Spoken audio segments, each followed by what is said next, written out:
Hello all, guys, gals, and non-binary pals. Welcome to the newest episode of the Noobs and Knockouts Podcast, taped on Twitch and brought to you on YouTube, Spotify, Google, and Apple Podcasts.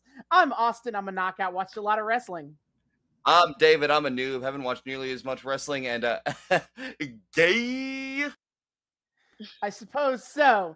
It is the 75th episode of the Noobs and Knockouts Podcast, and I decided to do something a little special here today. So first off, we have a guest. Claire is back. Claire's back. Three-peat number 2. Yes, let's go. Whoa, How you doing, friend? yes. How you doing, buddy? Yeah. I'm doing good. Sorry, was I supposed to give an fine. intro? You're fine. No. I woke up No, just welcome back to the show. You're our second three-peat. It's a grand honor. We're just delighted. Great. I'm Yeah, honored. and if I remember correctly, from all the way back in like our 7th episode, our first Christmas episode, and we had Claire on here. Yeah, you Claire's were our first ever. You were our first ever guest on the show. Oh my god, I didn't know that. Wow. Yeah. Now I feel extra special. Indeed. But The OG, Claire made- if you will. Sure. Claire made a general observation that wrestling is kind of gay and kind of very weird, but gay. not Awesome. gay enough and not weird enough. Yes. Which is a fair assessment. So tonight, for our 75th episode, I am at least giving it my best shot to do one of those things. Let's go. As tonight, we will be watching Effy's Big Gay Brunch 2. Yes. I'm very excited. I've actually seen Effy live. He's an absolute delight. Between me and David is the knockout here tonight about this a little bit because he has seen Effy before. Yes, yeah. So David, please explain Effy. Effy, okay, I don't know all that much about him, but from what I glean about him, Effy is an indie wrestler. He fights kind of all over the place. He is currently tag title holder for GCW with his tag partner Allie Catch in their tag team, of course, Bussy. Their entrance music is WAP. It's great. And I did not know they came out to WAP. They came out to WAP. Yeah. I forget who they were going up against. When I saw them, but they successfully defended their tag titles. And they just seem like an absolutely delightful duo. Allie Catch has kind of been all over the place too, indie wise. I think rumor has it she dated MJF for a hot second. And yeah, so they're a pretty successful tag team from what I glean. Mr. Effy hosts a big gay brunch around the WrestleMania scramble every year. Yeah, so now I'll go ahead and this is our first foray into indie wrestling. Because that was the best thing I could do for this episode. Excuse you. Wrestlicious was a paragon of indie wrestling. Was it now? Yes, absolutely. It's pillar. It's absolutely.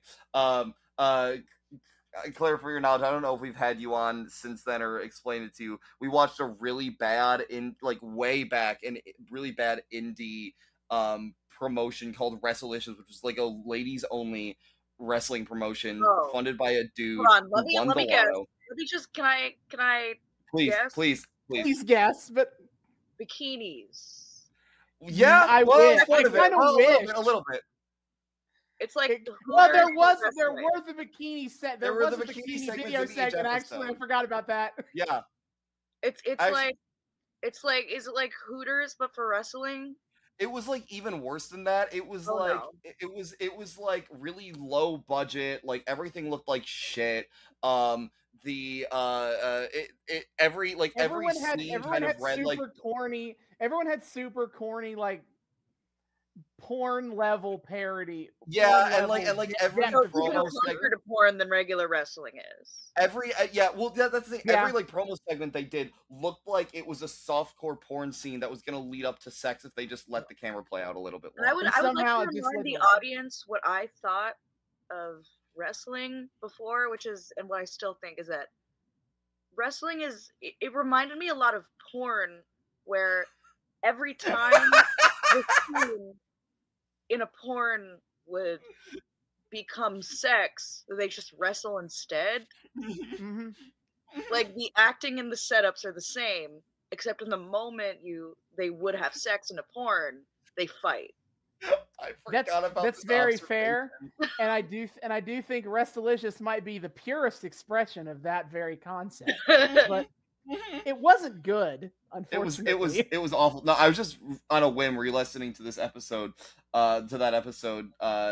earlier today, just for the hell of it. And I was like, oh man, I forgot just how bad it was. Like I remembered it was bad, but yeah. Sure. Anyway, but my point about doing indie wrestling is because, well, I have my notebook here with very real notes in it that has the history of good gay representation in mainstream wrestling. Oh, wow. Okay. I'm fascinated. Yep. This is very sincere and totally Oops. not a bit. All blank. Oh no! Oh no! Who could have ever foreseen this? I mean, I could give a brief history of it if you really wanted me to give it, ugh. The brief history is that Goldust exists. It's bad. Played by a straight guy, and was only gay when he was a bad guy, and whenever they turned him face, they were like, no homo, actually, guys. That's the history of gay rep. We've also and Billy and Chuck too, and Billy and Chuck. Oh, Billy and Chuck. And Billy and Chuck. WWE ran a gay wedding angle and teamed up with Glad, and then at the last minute they were like, haha, actually we're not actually gay. This is all publicity stunt. Waka waka waka. Yeah. And Eric Bischoff's hot lesbian action, which is exactly yeah, I could have HLA. because it's hot and cool when it's lesbians, but the second everyone projectile vomits. Sure. I mean, we're all a fan of that HLA. I will say that, like, in 2022, it is better in the sense that, like, both WWE and AEW have a ton of LGBTQ wrestlers, and none of them are hackneyed stereotypes. No, they're treated like shit. They're great. Treated well. They're treated respectfully. They get good spots on. I mean, hell, two of my absolute faves, Nyla Rose and Anthony Bowens, just get some of the most fun stuff. I mean, Nyla Rose gets to be an absolute fucking like beast whenever she steps in ring, and Anthony Bowens is my delightful, utterly unhinged rap daddy, or I guess rap support daddy. It only makes a little more sense in context. It only makes a little more sense in context. Because as I had observed last time, the thing that surprised me the most about how straight WWE is that it reminds me, like I said, of porn, in the way that these sweaty, shirtless men in Speedos will get an inch away from each other's face. And, like, they don't kiss, which is really disappointing. It's more sexual than the average drag show. Absolutely. The tension that I feel between some of these men when they're just like this in ring, yammering at each other. I'm like with just one. If one synapse fires differently, they're gonna be like fucking each other's brains out. Okay. Yeah. The only thing that I have ever seen pay good on that kind of deal is Torchwood. with Captain Jack Harkness and Spike from Buffy. Wait, James Marsters was in Torchwood? I didn't know he was in Torchwood. Did he do the same accent? I don't remember, but I hope not, because there's actual British people in that show, and I feel that's why I'm hoping he did it though. Just to make just to really drive the point home that he is totally British. You guys don't worry about it. But yeah, so Effy's Big Gay Brunch, because it's just a kind of an indie show of exhibition matches, there's not really a lot of background story to go for here. So I will just say that, like, the reason it exists is because around WrestleMania season, which is WWE's biggest show of the year, a lot of indie companies have realized that, like, hey, there's now suddenly like 70,000 more wrestling fans in this city where WrestleMania is at. What if we did indie shows to try to get their time and money while they're already there for wrestling? Yeah. Sorry, real quick, I just remembered his name, John Hart. People are going to be up my ass if I just don't mention his name. Oh, God. He has a name. He's not just Spike from Buffy. All right. But I think he's just Spike from Buffy. I kind of just think of him as Spike from Buffy. Well, you don't think of him as Vegeta from Dragon Ball Evolution? I'm sorry, what? No, he's not Vegeta. He's the green he's guy. He's Piccolo, and yeah. Wait, James Marsters is Piccolo? Yes, I most of that movie I've successfully removed from my brain. Oh my God, I've actually never seen that movie all the way through. I watched it with a Team 4-Star riff tracks. It was that's the way you gotta do it then. I mean they're the masters of riffing on Dragon Ball, so fair enough. Yeah, and so WrestleMania weekend, bunch of indie shows going on, and Effy being kind of like one of the most preeminent LGBT wrestlers on the indie scene, is hosts the big gay brunch he has for the past couple of years, and the vast majority of the talent on the shows are members of the LGBTQ community. Yes. Yeah. And so you go ahead. I'm just saying, I think I don't know if she's on this show, but I remember Daniel telling me that at least this year Effy had Pimpinella on the big gay brunch. He wrestled Pimpinella Escarlata, who is for Claire's benefit. That is she is one of the wrestling drag queens of Mexico. That's a big thing down in Mexico. She's great. I love her. Yeah, it's great. We watched a couple of her matches. But she's not on this show. I thought about it for David's sake, but I went with the shortest big gay brunch that is about 2.5 hours. So, understandable. And plus, okay, I read the matches on this episode, on this card, and I have a lot of questions that I would like to have answered about what's going to happen here. So I'm going to read off the matches, and if I have some sort of like observation to make, I will, but I also might not. Okay.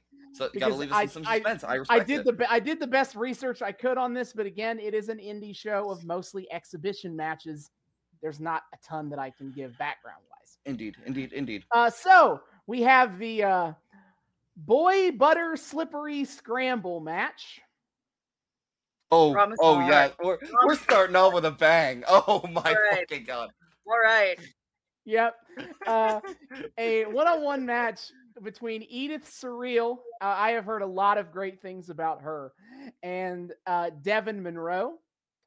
A singles match, MV Young, who the best thing I could get out of him is his nickname, which is, and I quote, the motherfucking king of the poly-am cult.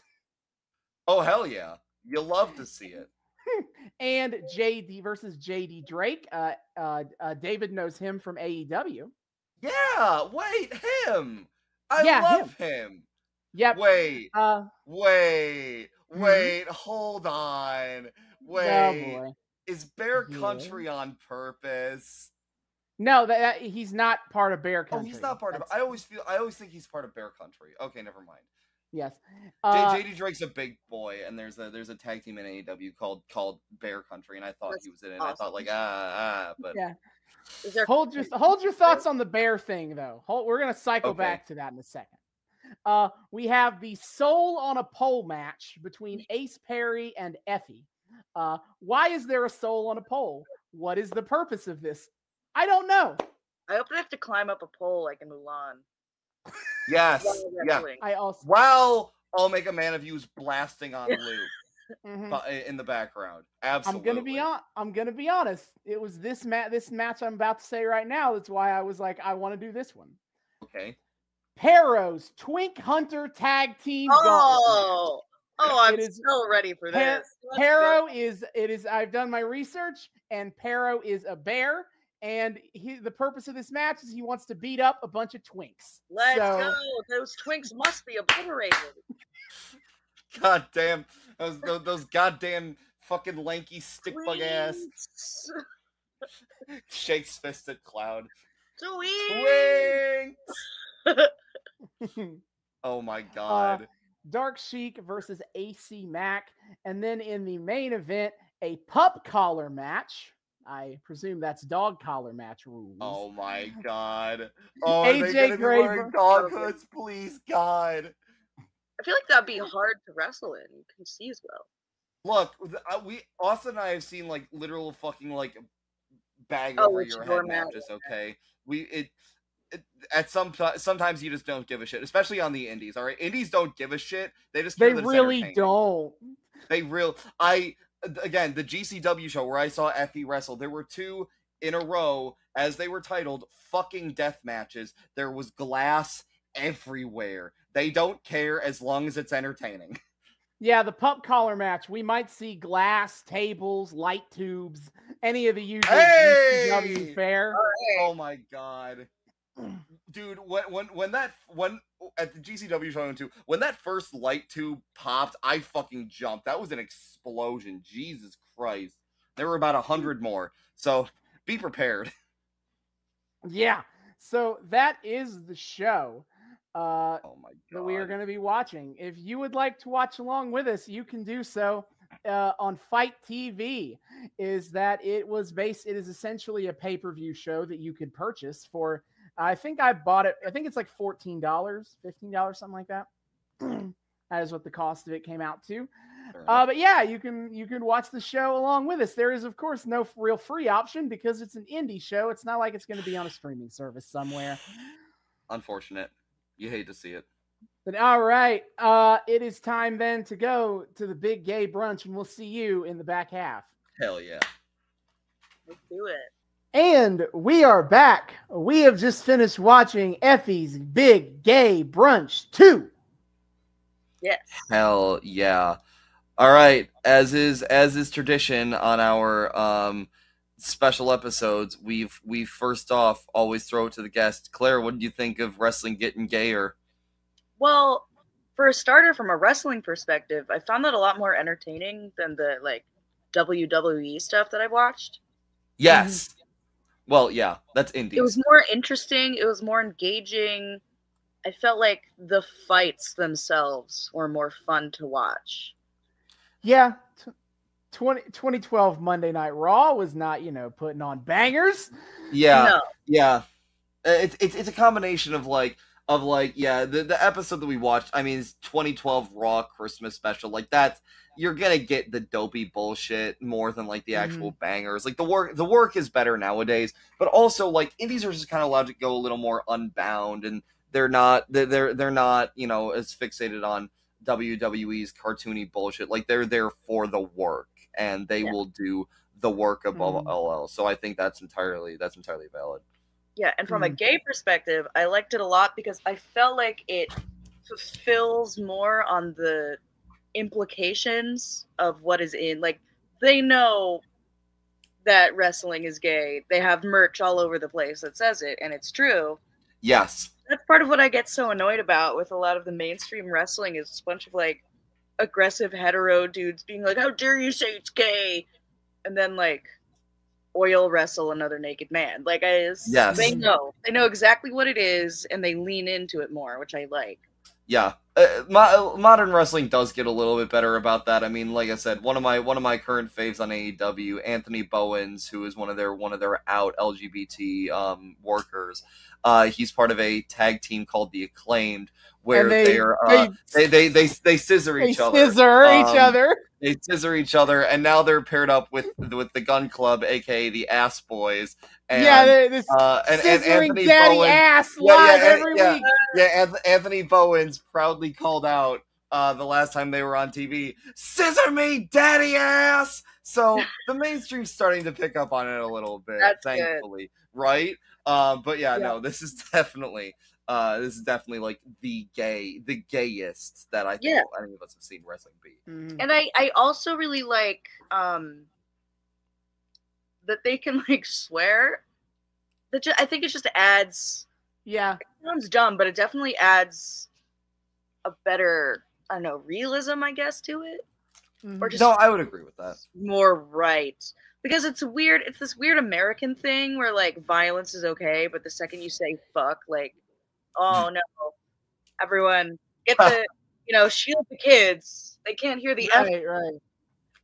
I regularly see children in those like Monday Night Raw things watching, people beat the shit out of each other in an extremely violent way, but they're not allowed to, Yeah. And also all the weird objectification of women that just happens. Yeah, none of that was in this, which I really appreciated. Yes. Yeah. I was shocked there was none of it. This is definitely I mean like I said, modern wrestling doesn't go as hard on like the sex appeal thing, thank God, a lot of the time. But like shows like this sounds five-head to say, but it definitely and as a straight, you guys can tell me if this is actually a thing, but it definitely feels like this is a show that caters more to the gays, as it were. Yeah. Mm-hmm.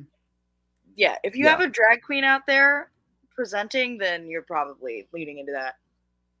Yeah, absolutely. I don't think I'm good at picking up on the signs, but I mean, I did watch a couple of twinks try to give a bear a lap dance as a this is true tactic.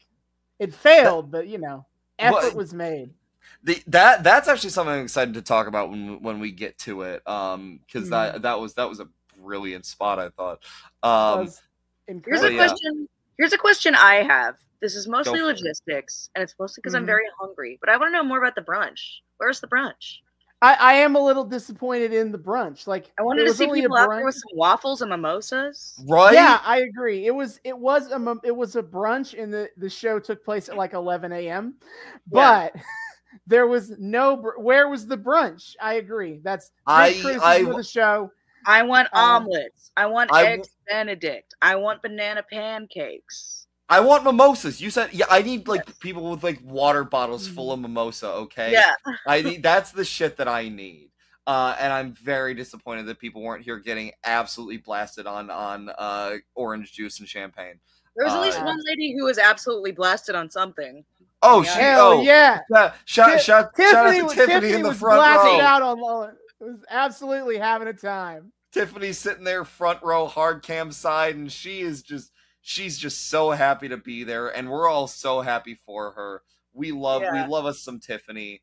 Godspeed. We adore Tiffany. I hope I can fun at River City Wrestling Con. I bet she had an absolute blast. I bet she had an absolute blast. I hope she was just as drunk there, and she had a phenomenal time. Yes. She brought the correct energy to the big gay brunch. We need more of her. Dude, I love the wrestling fans that aren't afraid to just completely be like absolutely wild. We just need everybody to be like at the GCW live show I went to. There was a match that was Dirty Daddy versus someone.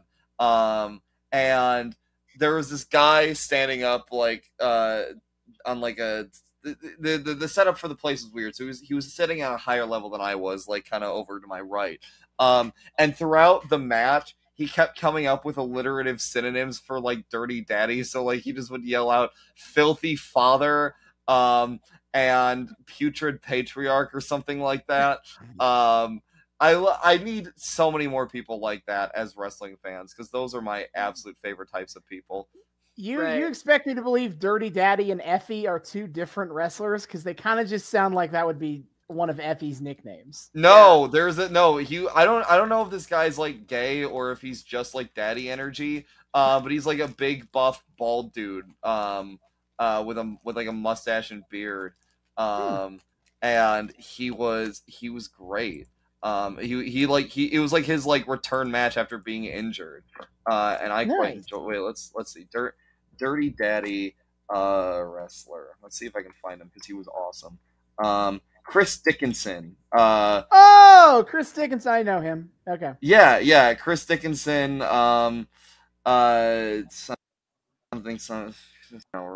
Control F. Daddy. Nicknames. Yeah, Dirty Daddy. Oh, sorry, not. So yeah. The other nicknames are listed here. Dirty Daddy, the Death Machine. Okay. Filthy Father, Putrid Papa. Amazing. Oh, you'll have to see it. So anyway. Yes, on to the show that we did watch. As Claire mentioned, we have a drag queen hosting the hosting the show here, Pollo Del Mar. Leo Del Mar. Yes. Pollo Del Mar. Pollo Del Mar. Yeah. Yeah. She and Effy show up to the ring, and she kind of quickly takes over hosting duties, and she's like running down the house rules. So like things like this is for context for us all, everyone. This is WrestleMania 37 weekend, which was last year. So this was the first big show with crowds for WWE to come back from the the no fans pandemic era of wrestling ended. We could argue that the pandemic era of wrestling has never ended. But the part where there were no people in attendance is pretty much over. But it was, COVID. Everyone had to be test negative and wear masks. Yes, yeah. And it was funny because she mentions like, please put your masks on over your face and mouth unless you're actively eating or drinking something. And I saw like one woman in like the back row be like, oh, okay, and she like popped her mask on. But this dude who was sitting next to her just sat there and just did not put his mask on. And they just didn't do jack shit. Very Tampa. Very Florida. Mm-hmm. As you do. There was Florida, another Florida continues to Florida. Yeah. Florida be Florida, and that is how Florida do. Yes. There was another rule though, if that I was interested about its enforcement was included among the rules was buy from the food truck. I would love to know like how they have that enforced. Like if they got fucking security coming up to people being like, hey, have you bought from the food truck yet? And someone's like shakily holds up their like chili fries or something. It's not that they can buy from the food truck. Is it they have to. It's like it's a 2-drink minimum, but with food. Yeah, but with food, you can't tell. So this is the brunch, Claire. Is the compulsory food truck purchasing. Yep, yeah. Exactly. Pollo Del Mar also feels the need to inform us that Effy paid her in a blowjob and time on Fight TV. I would argue that the latter is just the highest form of payment you could ever get for anything. I too feel the need to get paid in everything. Getting paid in a blowjob and time on Fight TV is getting paid in exposure twice. Hey, damn! You just keep hitting with these. Well, what was it you said earlier? The modern hot dog and a handshake. I did. When we were watching, my first thought was that's a modern day hot dog and a handshake. Damn, the hits keep hitting with Austin on this one. He's got the blowjob and Fight TV jokes lined up. I guess. I'm just thinking they just come to me. You're inspired. Oh God. I'm inspired by an Effy blowjob. Aren't we all? Yeah. So the first match of the show is the Boy Butter Scramble match. I have to say, disappointing lack of butter in this. I know. I think I figured out that it was a scramble sponsored by Boy Butter Lube. Yes, I also made a note of that. They should have used the lube. There was no lube. No. I was not aware of that brand. I must say that this might come as a shock to people, especially if you're watching the video version of this, that I am not really familiar with lube brands. No, I wasn't either, but I picked it up in the way that they said it after the match. Uh-huh. Oh, yeah, I think Pollo said something about it.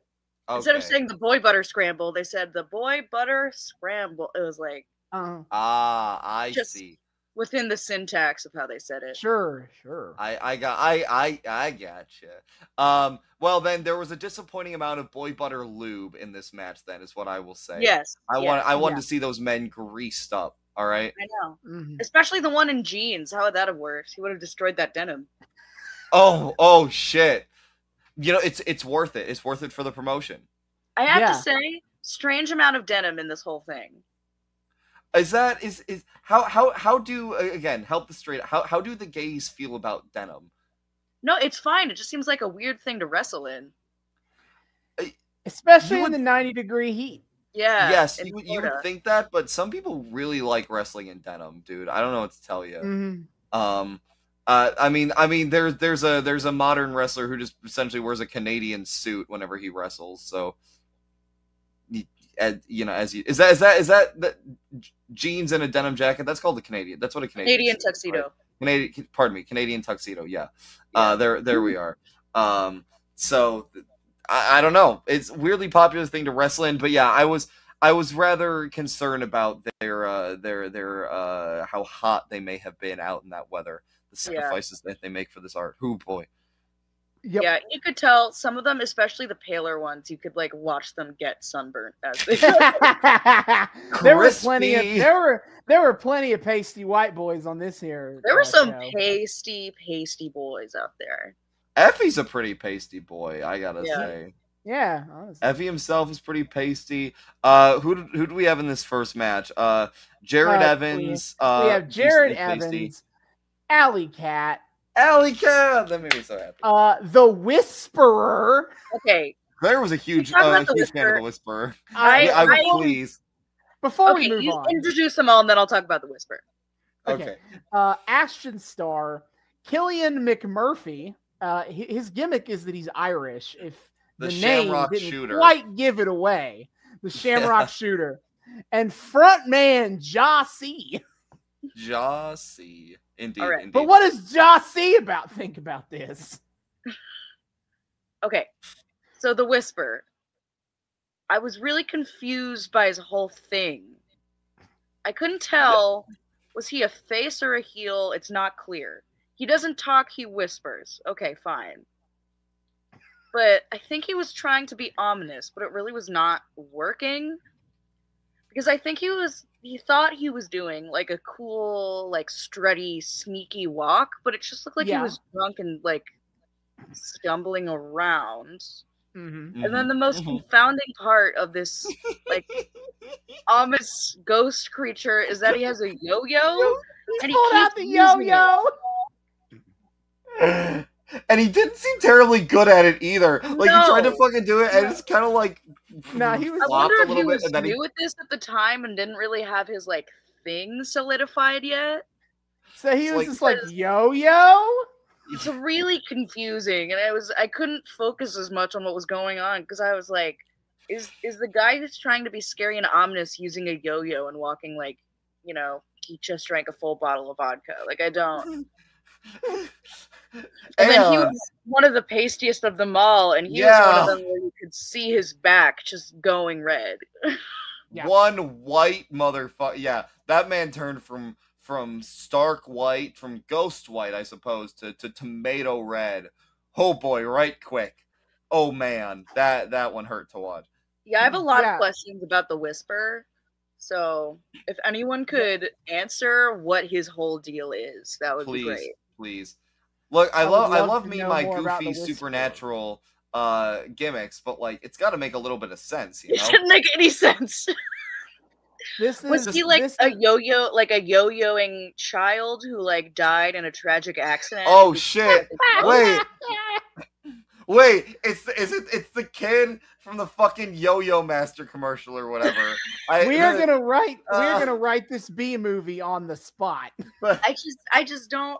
Does he? But the Yo-Yo Master didn't respond. He kept on yoing, and then the child died, and then he came back as the Whisper. He couldn't stop yoing. He couldn't. He just kept on yoing.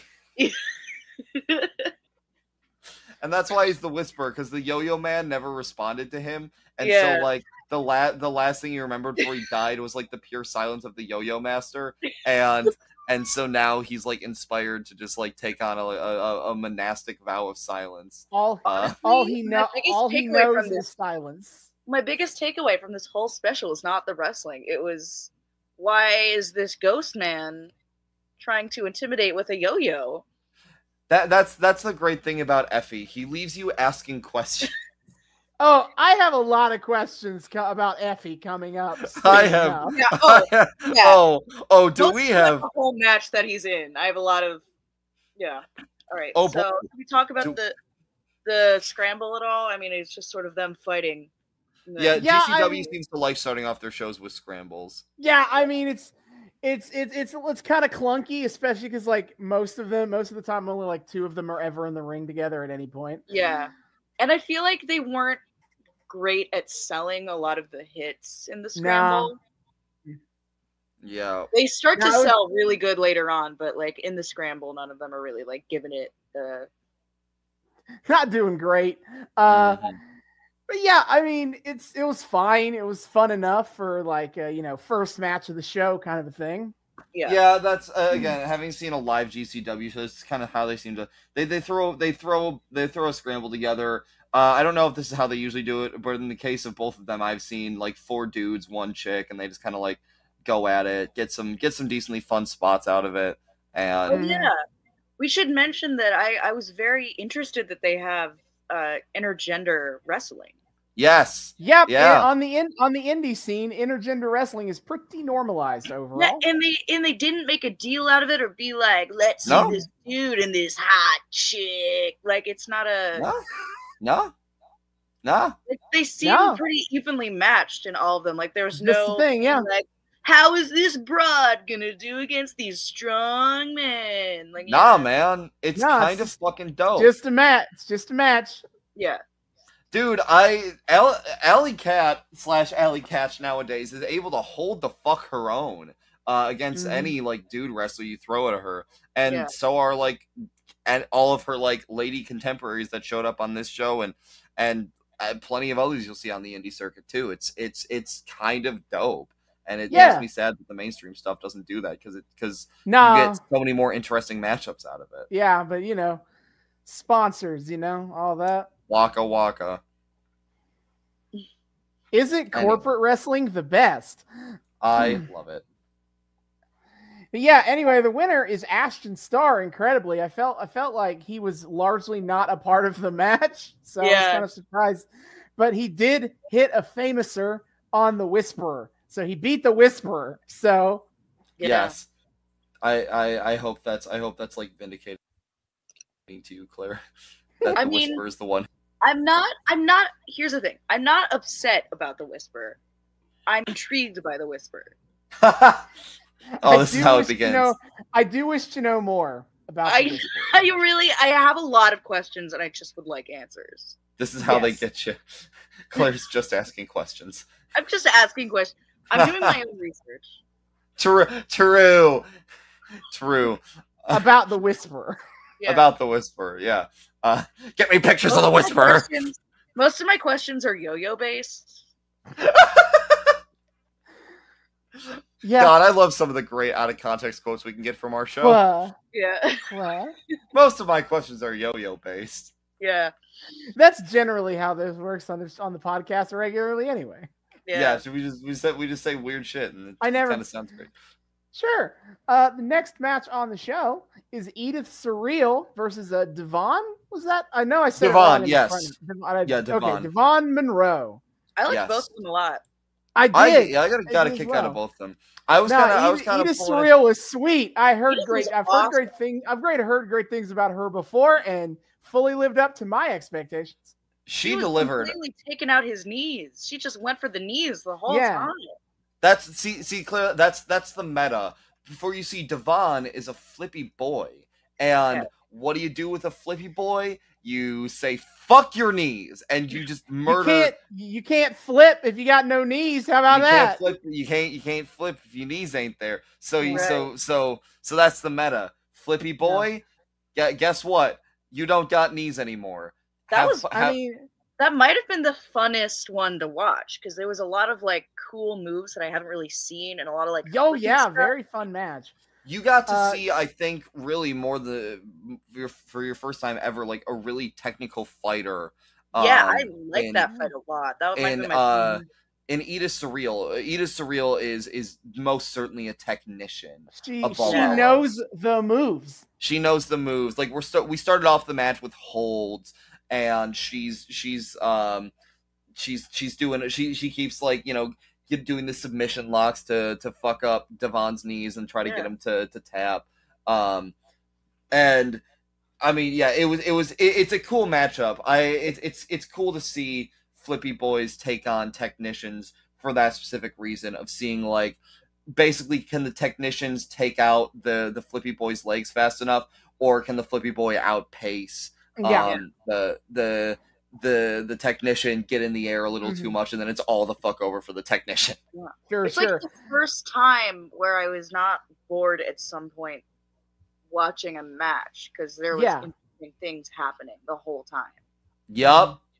Fair. Because another thing about at least the episode of the WWE match we watched is that they all sort of have the same body type, which means that they have the same fighting style. WWE house style, baby. Everyone wrestles kind of the same. But we got a lot of different body types, so a lot of different fighting styles that I haven't really seen before. Like even going into each other in this.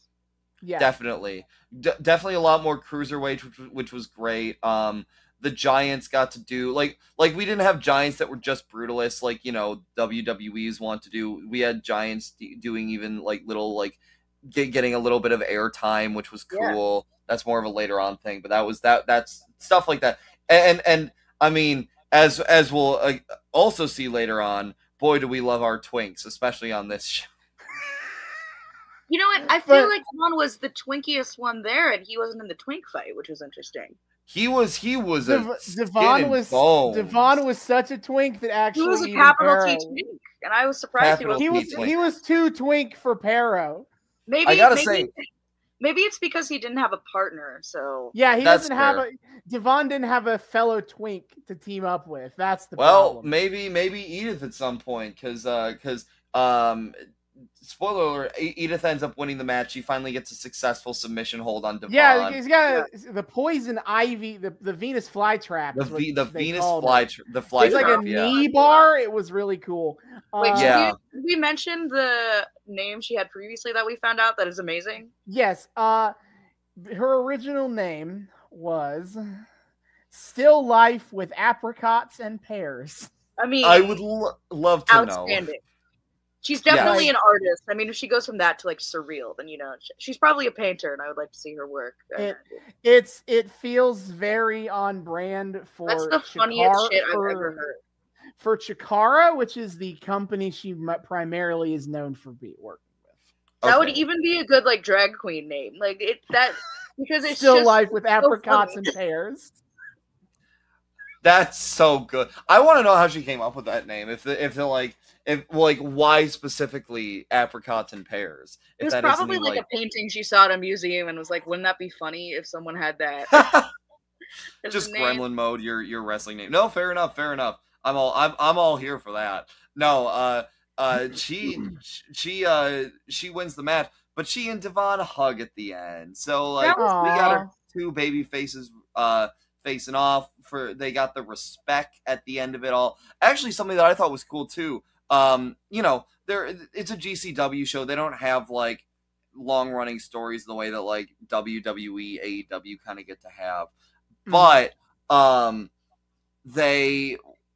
commentary sure to point out things like that she's been that Surreal has been wrestling all weekend, and she hasn't been able to pick up that dub. Yeah, they are happy to point out the kind of like that, like it's WrestleMania weekend. While a lot of these wrestlers aren't wrestling more than once per show, they are wrestling on multiple shows because for them this is basically like the biggest payday they're going to get all year if they're on the indies. So like they'll take like as many bookings as they can physically wrestle in a weekend. So, you know, 3-4 matches is not a weird amount of thing to do an entire weekend. It's absolutely crazy. By the way, I was just looking up Edith on Instagram. Apparently she's trans. She is. Yeah. Which is super cool because I mean, this is just a guess, but I imagine it's accurate that there are no trans wrestlers in the WWE. WWE, I don't. There aren't. AEW has a couple. AEW has Nyla Rose is trans. Sunny Kiss is gender fluid. Yeah. I think, and then Venny who has appeared several times, but is not part of the roster. Venny is trans. She's not all elite, but she's appeared on AEW a lot, but yeah, at several points. So AEW's had a few. I don't know if WWE has had. I don't believe WWE has had any trans wrestlers. No. Right. Well, there's one former wrestler, but she didn't come out as trans until after her. Yeah. You've told me about her. Yeah. I don't remember her name because she wasn't very good, and I don't care. But I remember her story though. And hasn't she also kind of turned out to be a piece of shit? No, I don't remember that. Or I thought she was like kind of Caitlyn Jenner tier of like being like, see, I'm like one of the good ones, but all the other like trans. Well, now I feel bad about not remembering her name. So give me a moment. Okay. I know. I just think it was really cool that like number one, just like the the fact they have intergender wrestling, like they don't even like bring it up as like a thing. Mm-hmm. Yeah, it's not like a gimmick. And Dark Sheik, it's not like a gimmick. Dark Sheik is also trans. By the way, it's not a gimmick. They're not going, ooh, look at the transgenders wrestling. Like it's like there are wrestlers who are also on, the list. Right. Yeah, it's just respectful. Yeah, absolutely. No, that's always that's so cool to see on a number of different levels. Like GCW is one of the bigger indies, so it's cool to see again, like on top of them getting to do a big gay brunch at all, like the trans rep and them not being weird about it absolutely rules.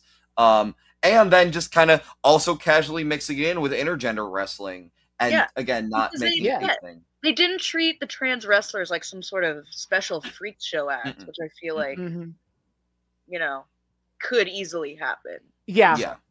Places. Yeah. And it's incredible.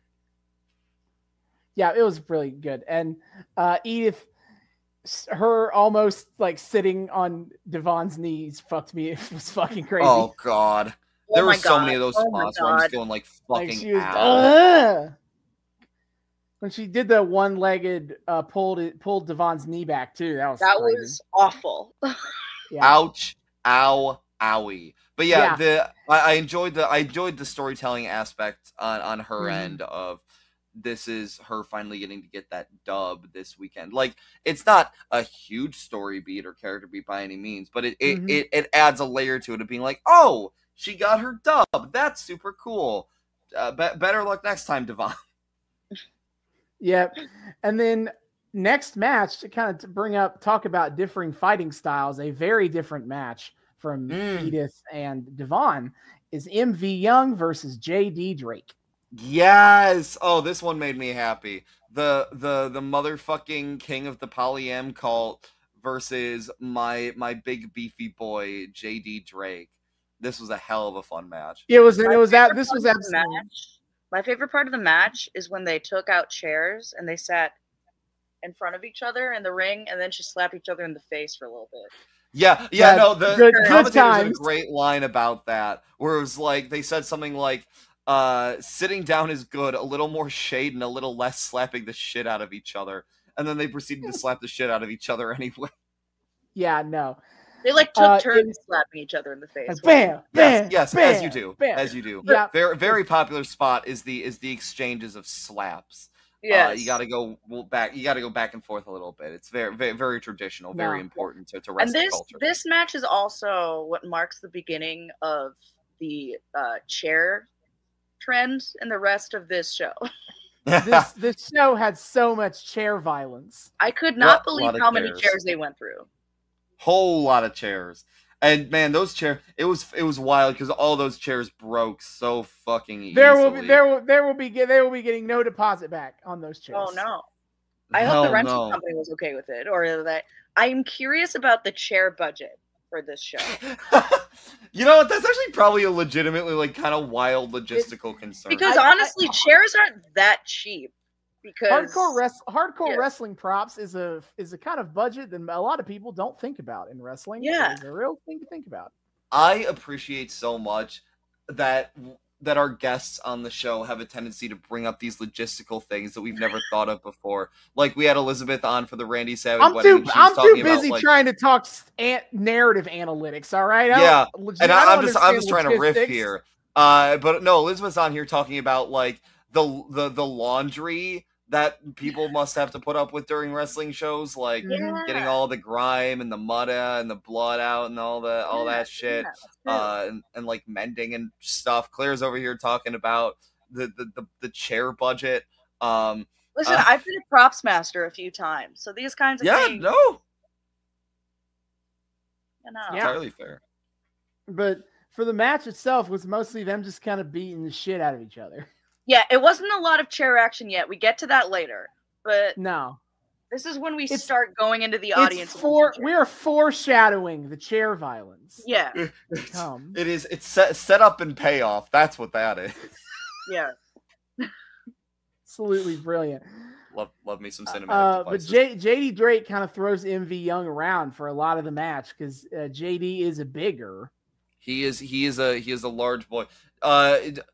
JD Drake definitely gets MV Young definitely gets his licks in at different points. What cracked me up, if we're talking about commentators dropping lore, was learning that MV Young really likes to get into Twitter fights. Yeah. Okay, his Twitter, I mean, I looked up his Twitter profile, and his Twitter profile says he has beaten every single governor in America in a one-on-one fight. What? Let me get the exact quote on that, but I was like, what? Hold up. Where's my We're doing the video? Research. Where's my VOD of MV Young versus Gretchen Whitmer? Hold up. I would pay good fucking money to see. So like, wait, is it like every current governor or every governor that has ever existed? Like, is he exhuming bodies to fight? He's mostly fighting the corpses. He's mostly fighting the corpses. I mean, that would give you a better. Okay. Oh no, my bad. Here's what it said. Here's the exact quote. I've defeated every small town sheriff in America in hand-to-hand combat. Okay, that based. All right, I can get on board with that. That's incredible right there. I love that. But yeah, so MV Young, good at Twitter fights, at least somewhat good in the ring because he definitely gets some spots in. But yeah, a lot of it is he's getting tossed the fuck around by JD Drake. Holy shit. Also, shout out to co-commentator Val Capone for stealing Claire's line that wrestling is gay, make it gayer. Yeah. She stole your bit, Claire. You gotta sue. Still could be gayer. It could only get gayer. Yeah, our Christmas episode took place before this show aired. So this is true. This is true. They're here. They hear you, Claire. They're listening. They're listening specifically to you. What I'm hearing, Austin, is that we need to get one of those fans that says wrestling is gay. I'm pretty sure Effy and Allie both have one of those. Yeah, no, pretty great. But yeah, but still, JD Drake gets the dub, and seeing JD Drake actually getting a dub does my heart good because he doesn't win a lot on AEW. He don't win a lot on TV. So getting and then to see after him the match, they have a bro fist bump. Oh, do they? For the most part, everyone in this show is pretty friendly. Yeah, and then we get to the next match. Yeah, really. Yeah, because here is where I think the show gets insane. It is a lot. I have similar questions that I did to when I saw the Whisper. Yeah, so it is time for a soul on a pole match. Yeah, between okay. Ace Is this a regular type of match?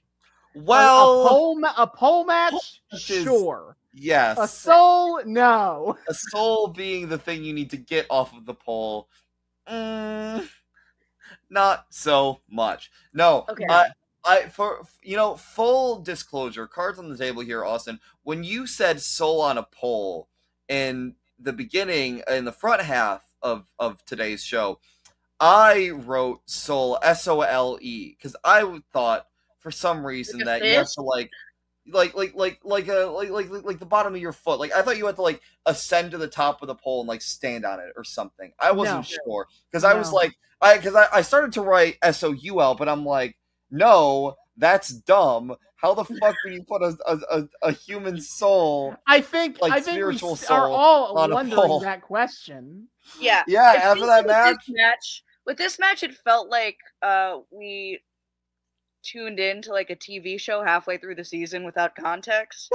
I tuned into the season finale of this. Yeah, I had no idea what. It reminds me of the first time I watched Doctor Who, which was the second half of a two-parter, and it was like the one where in Christopher Eccleston's season where like the Slovene took over London. Oh, not that! Oh, fuck! No. World War III. That episode sucked.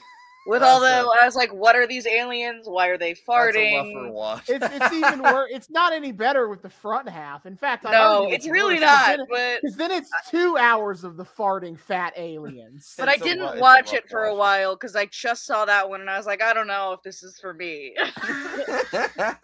Not sorry. Dude, that's like sorry to hear that. Very fair. That's like my dad's first is not where you want to start. That's like my dad's first episodes of Rick and Morty he's seen, being the fucking Slut Dragon episode and then the like all snakes episode, and him just kind of turning to me after that and being like, David, what the hell did I just watch? And I'm like, I swear to God, it's not normally like this. Please watch Vindicators. You'll like that episode. The snakes are the best one. Well, yes, but for my father, who had never seen Rick and Morty before, watching an episode with me where with the Slut Dragon, and then transitioning to an episode where the back half is told entirely in snake hissing, he was a little put off. Yeah. But so yes, it's like what he was not a big Snake Jazz guy, unfortunately. So.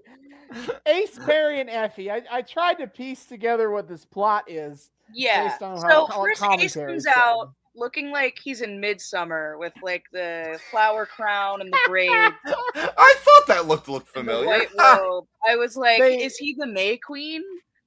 Commentary tries to connect it to wearing a wedding dress because it's the most important day of the bride's life. And this is an important day of Ace's life, fighting for his soul. Why? Okay, so why did he have his soul gone? Why did Effy have it? Because the announcers keep mentioning that Effy took it and has gotten a bunch of benefits and opportunities from it, which has more questions. Did Effy have his soul taken by someone else? Does Effy now have two souls with his soul? How did Effy take the soul? Yeah, how the fuck is Ace still alive with his soul gone? David, you're in the middle of watching Buffy the Vampire Slayer. You know that you don't need to have a soul to be alive. Well, okay, sure, but like, I feel like GCW isn't quite on the same tier as Buffy. Like, does GCW exist in the same kayfabe as the kayfabe where Undertaker was actually for real a magic zombie necromancer man? I would argue all wrestling is in the same continuity unless otherwise. I don't know because when someone leaves WWE and goes to a different company and changes their fucking name, everyone pretends like that's been their name all along, and vice versa. Listen, WWE does that within their own goddamn continuity. It's Star Wars EU rules, all right? Oh wait, is Effy a heel? I don't think he is normally. I didn't think he was, but he's very much the heel. He's really insistent on not giving that soul back. Yeah, he stole Ace's soul, and for reasons that maybe if I'd been watching for the last 2 years, I would know. I would understand. It feels like it's supposed to be a metaphor of some kind. Like I was getting like. Okay, no. I was getting fucking George Michael vibes of like Last Christmas. I gave you my heart. Yeah, they did almost make out at one point. Yeah, I feel like there's a history there, and they had like they're like bitter exes or something. It does feel like that. it does kind of feel like that. So like it's how maybe it's how the story reads to people who don't know any of the other backstory. I don't know what it's supposed to be, but that's how it reads. But like, maybe it's a metaphorical soul. But also they talk about how like having Ace's soul gives Effy the power to like predict Ace's moves. But also maybe that's a metaphor for like you're with someone for so long you get to know them. I also never could figure out what was on the pole. I think part of it was the video quality, but the soul itself looked like a little piece of paper. Mm-hmm. See, for the longest time, I thought it was like a little vial with something like gray and shiny in it. But then, like they had in their hand, it looked like the soul is liquid form. You have to drink it. It looked like a Yu-Gi-Oh card or something. I thought it looked like I thought it was a Yu-Gi-Oh card for a second. Effy fucking pulls down the soul. What a pity! You've activated my trap card. My trap card. I played Pot of Greed. Play your last pathetic card, Effy.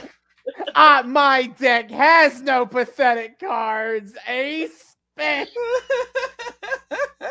Perfect. I think we cracked it, kids. We can all go home now. That is what happened. But yes, to get back to Claire's point, the match fucking opens with like them being about this close to making out.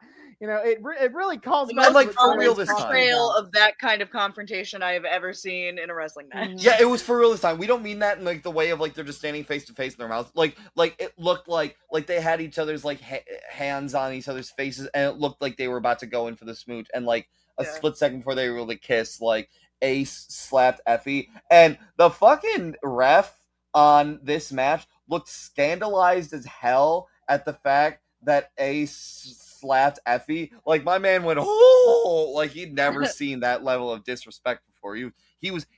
That ref was here for the tea. Yes. I feel like I am morally obligated to say that if another man steals your soul, it is probably not in the best interest to kiss him. That feels like a very toxic and unhealthy relationship. So true. Well, I can't recommend it.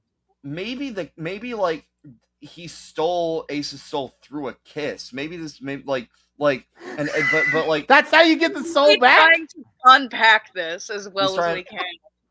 We're trying our best here. We were thrown in media res, and we're just trying to make heads or tails. I think we're doing a pretty all right job, gang. How about I think we're doing all right with it. Mm-hmm. I mean, I don't see any other fucking answers around here. Yeah. Truly the least context I've ever seen for any wrestling match. I am not used to having no context in this show. Which is funny because he was running the whole show, so I would have figured that his match would have been more of like a, independent like headliner thing. Yeah, well, this is the one with the deep lore. This is the one with the deep lore. Big moment for Effy's like personal story here, and Ace's too, I suppose. But yeah, I'm really struggling with this, guys. I'm not gonna lie. I'm so confused. What the fuck it all means? It was a good match, but it was a great match. I was like, is that a Yu-Gi-Oh card? Why does he have this soul? I just didn't expect GCW to be going in on this supernatural bullshit to begin with. I thought they were like the grounded ones, relatively. No, I'm used to that being like literal soul stuff being Impact's area of expertise. And this is Impact is supernatural bullshit. That them and Lucha Underground, it's pretty much like the supernatural bullshit wrestling. Oh, Lucha Underground. Like if this were like Dario Cueto, we've had people die. Yeah, if it's Dario Cueto being like, aha, I have your soul on this pole over here, I'd be like, oh yeah, okay, that makes perfect sense. Sure, he somehow gained the soul. I don't. Yeah, but Effy. Last I checked, Effy is not. Someone who's wearing like a Speedo that says "Daddy" on the ass. I don't know if that's really what I'm getting very mixed messages about how to feel about Effy. Maybe, obviously, homie's coming out wearing "Daddy" on his ass, but also he stole the dude's soul. So what am I? I wonder if the daddy spanks are his arcane focus, and that's what grants him his powers. Yeah. because like it's the most iconic part of his whole like thing. It's either that or his mustache. One of those two. That's his arcane focus. That's where he gets his powers from. And otherwise, I don't understand how a man could have time to study to be both a great wrestler, a great gay, and a great warlock. Like you can be a great gay. It takes a ton of struggling to be a great gay. A lot of study. Like you gotta really work at that. School. Yeah, like I can see you accomplishing two out of the three. Like a great gay and a great wrestler, a great gay and a great warlock, a great warlock and a great wrestler. But all three, I don't know how the fuck you have time to master that. Clearly, my man's got hacks. Effy is not natty on the magic specifically. On the magic. So the match ends when Effy chokeslams Ace on the chairs. Yes, and yeah. Oh, brutal. He climbs up to the pole and basically rips the soul thing off. Yeah. And after the match, Ace is a sore loser, which fair, it's his soul on the line, I guess. And he just brains Effy with a chair about a half dozen times. Yep, yeah. Effy just not putting the hands up, totally unprotected chair shots. True. Right on the dome piece. Concussion for everyone. Dude, my man was eating those chair shots. Because he goes right to the commentator's booth right after this. Not quite. Yeah. He does a tiny little promo segment. He gets on mic and he's like... I wrote he's cynical villain posts. Yeah, he's like, here's your soul back, you piece of shit. I needed you to prove yourself worthy or something. I don't fucking know. Again, throws Dark the Warlock Yu-Gi-Oh card at him. Yeah. So Ace has his soul back, I guess. Sure, congrats, I think. Happy for you though. Yeah, also once Effy leaves the match, announcers, despite the fact that Effy was kind of heel posting throughout that entire match, announcements still can't help but like suck Effy off for being like, oh, he's such a generous like guy. He's such a gracious host. He puts himself on the mid card because he wants to showcase, puts the spotlight on other talent. He said something in his cynical heel rant about the mid card that I don't quite remember, but sure, I guess. Effy's a great guy, except when he steals your soul, but I guess he might still be a great guy. You know, I mean, don't we all have? Ace could have been like a serial killer. We don't know. That's true. We don't know anything about Ace. Don't know. He was wearing the midsummer get up. We are kind of making some assumptions that like Ace losing his soul is inherently a bad thing, because we are treating losing a soul as a bad thing, but like he could be a terrible person, and for the better that he had no soul. I mean, those braids would say that you're a terrible person, because that might have been the worst hair I've ever seen on anything. I want to believe that it's because he has no soul that's why he thought that hair was a good idea. It was the ugliest hairdo I've ever seen. I didn't want to judge, but the fact that you agree with the fact that it was an ugly hairdo makes me feel a little bit better about. Yeah, I was like, I mean, you do you, buddy. Pippi Longstocking meets Jedi Rat Tail. It was like not it. I completely agree with that assessment. That's like, that creates the perfect mental image. Kudos, you goddamn, that was perfect. I also kind of thought of the Jedi Padawan. Yeah, Padawan looking at it. I was like, what the fuck are you doing, man? Yep. Anyway, now we come to the true main event of this show. The best one. I think Effy does his best work in the announcing booth here. He does. I loved it. But anyway, it is time for Pero's Twink Hunter Gauntlet. Be very quiet. I'm hunting twinks. So out comes the end, which is Pero and Odin's son, who is basically like a big jacked dude that Pero just has as a friend to also help him beat up twinks. These guys are like, they're like the mountain from Game of Thrones, both of them. Like, it's two mountains. It's a mountain range. That should be their team name. They could be the mountain range. They should do. I think that'd be good. The end. Mhm. Yeah, the end's kind of a lame name for a thing. I'm not gonna lie. Huh? But Anyway, their first opponents are Kinsey Page and Dylan McQueen, Petty in pink. yes. Effy's on commentary explaining that Perro and Odinson just really hate twinks for some reason. This was the only way that they were going to. You don't need a reason, David. Damn. I guess. Fuck the twinks. It's the only I'll take your way word for that it. Perro would be willing to do this show, apparently, is if he was allowed to beat up twinks. And Effy created this gauntlet in some vain hope that somebody could beat Perro. They deserve it. Oh no. Yeah. So Effy is very much rooting against Perro here. He wants desperately for his twinks to come out on rather than on the bottom. He's really rooting for his twinks. He says he has a large arsenal of twinks that he needs to actually. I bet. He is somehow Effy thought that yes, a twink is going to top somebody. That's going to happen tonight. That's going to have, especially a bear. A twink is definitely going to top a bear. Two bears. Double bear toppage here. I do honestly like a bunch of these twinks though who come out. Petty and Pink might have had the best chance of actually winning. They don't, but they put up a good fight. They do all right. I think there's a metaphor here that Kinsey Page, who is arguably not a twink, is the one who does the best in this match, I think, in terms of actually fighting off Perro and Odinson. God damn it. Yeah, a little bit.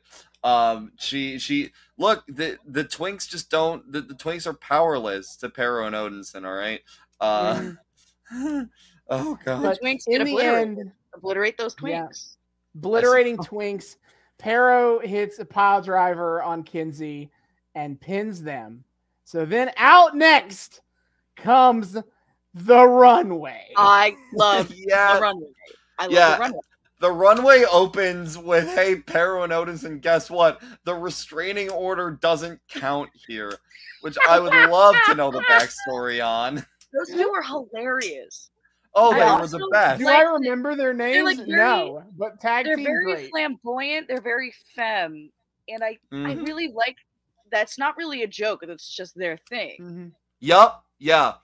No, I love, like I was saying when we were watching, I love flamboyant femme wrestler. Like, I love the fun dichotomy, the juxtaposition of someone who's really flamboyant and femme, like participating in this very like macho sporting event.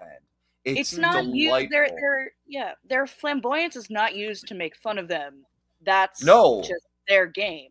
It's cool to see their legitimacy, like their flamboyancy, their effeminate nature isn't like something that's played as a character flaw for them to like have to overcome. That's just who they are, and they can still be damn good in ring, and they work well in ring. And they clearly are talented. I don't know if this match really showcased them. Well, I thought it showcased I thought regardless it showcased their fantastic teamwork, and that's half the battle in a tag team match. All right, buddy? Because they have a great strategy.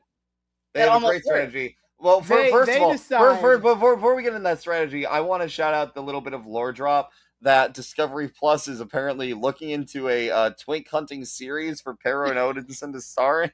That sounds about right. Yeah, Effy mentions that they take twink hunting very, very seriously.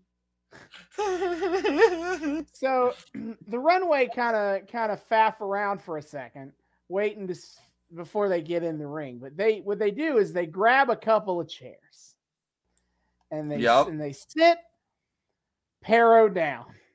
And I would like to cycle back to what I mentioned earlier about the lap dance. Yes. Because that is their strategy. Genius. They will seduce Perro into submission. Yes. It almost works. I don't know about that.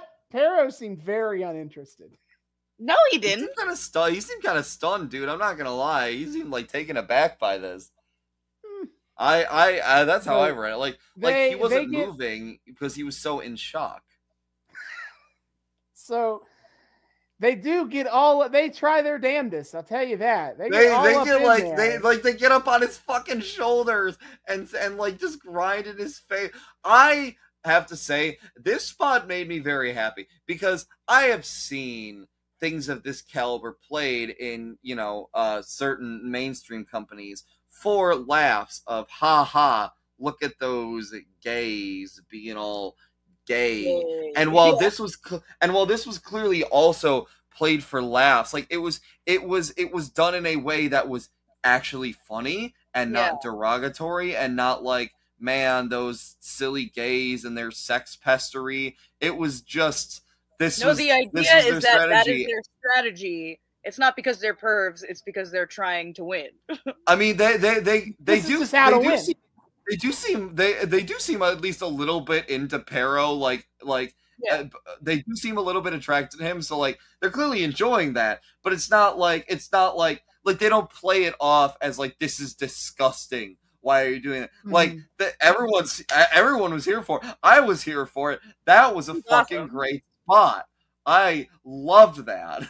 Well, Odinson wasn't here for shit. Odinson was not. That's because when Odinson sees a twink, he's got to, obliterate. He's got to kill. He's got to kill. It's on site. On site with twinks. Look, it's always the fuckers that are like obsessed with Norse mythology that are the weirdest about this shit, all right? I'm not remotely surprised. Yeah, that fucking checks out. That checks the hell out.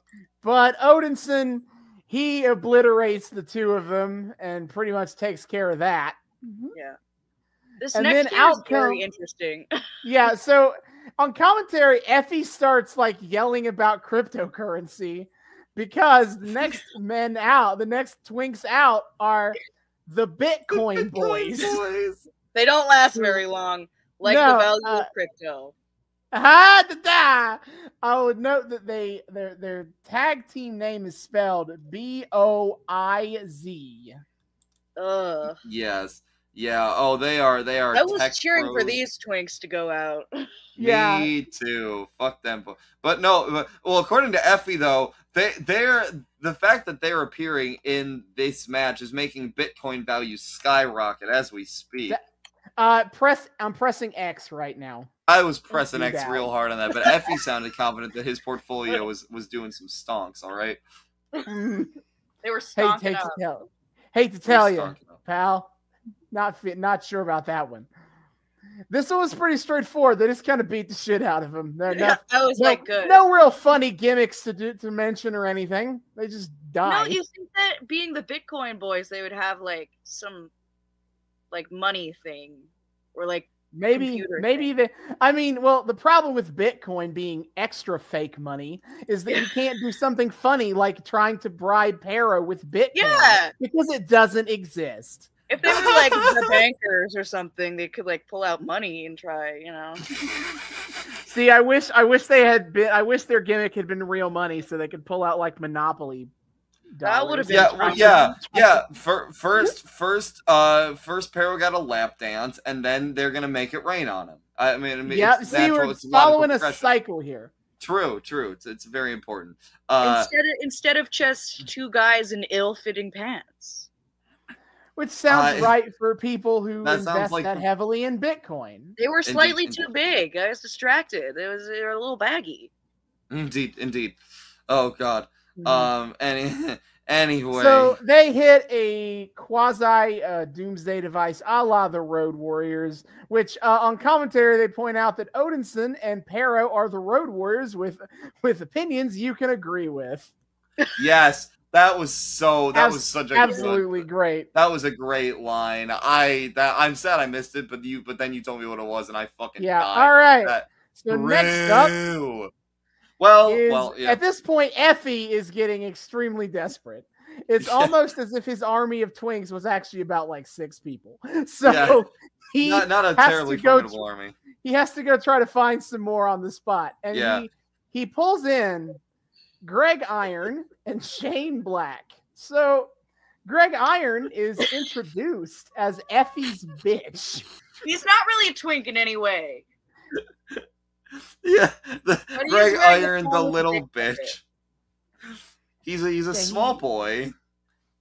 He's In a got like thong. slight Twink energy. In a thong with a fucking like stuffed T-Rex head on the front. Yep.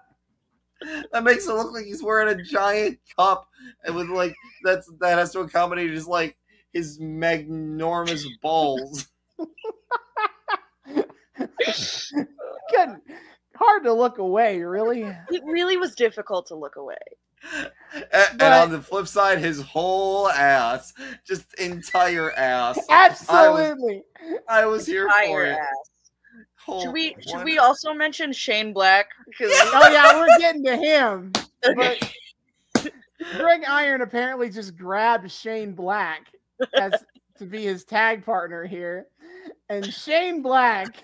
Oh, okay, so here's the thing. So like on the title card for them, I swear to God I read this wrong, because as far as I read it, they didn't list Shane Black by name on the title card, and instead just wrote and I swear to God I swear I read this wrong, but I also I didn't see any other way I think it said his non-twink little minions. I swear to God that's not right. There was what a the fuck typo does in there somewhere, but yeah, you know. Like yeah, I swear to God that has to be a typo for like one of his little twink minions or something. But but yeah. So Shane Black. So he gets introduced as like, you know, this twink, like this big. Did Greg Iron is like, don't mess with this guy. He is the biggest, the baddest in all this. You will never find anyone. And then he gets on the mic, David, and what happens? Now listen here, you're gonna respect me. I am the biggest, baddest, strongest guy in this company. You're just gonna listen to me. You're gonna listen to me. 'Cause I'm a grown man.